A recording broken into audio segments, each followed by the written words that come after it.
Modern food is destroying you, and here's how it's doing it.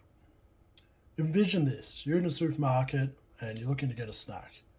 Now, you've just been at the gym and you want some protein, so you don't necessarily want to go for the beef mince or whatever you want, a steak, just something quick. So you go to one of these protein bars. Now, on the surface, it seems pretty good. Got 30 grams of protein, it's chocolate, so it's yummy. How bad can it be? Well, pretty bad actually. And this is the problem with modern food. And modern, I'm talking about anything in a wrapper or has come up in the last 5, 10 years. It's slowly killing you because, not because of what it is, because of what it contains. So, typically the ingredient list for one of these things, I'll show it just here, contains 30 plus ingredients, and most of which you can't even pronounce. And I guarantee most of you have never heard of.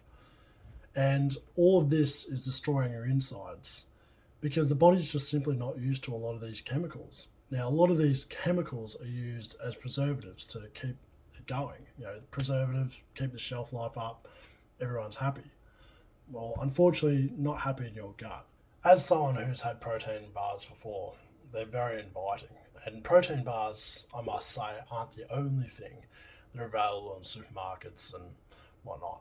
It's all these new protein snacks. And with all that being said, there's a diet that I've come up quite recently that I think is pretty good. And if you want to be a genuinely healthy human being, or whether you're an athlete or whatever you are, to follow this, I think is a pretty good way of going. So I call it a 3-tiered system. Now, the 3 tiers are this. You basically don't have anything unless it's A, out of the ground, B, comes out of a tree or a plant, or C, comes out of an animal or is an animal. For example, having eggs from chicken or having beef from a cow, which would be 2 of those things. Now, I'm sure there will be some people who argue for stuff like pasta and bread, which are, if I'm honest, grey areas. Now, personally, I do have pasta and bread because I think their level of refinement is pretty low. And I guess you could argue about the whole wheat. It has been processed, but it comes out of the ground. So it's my recommendation.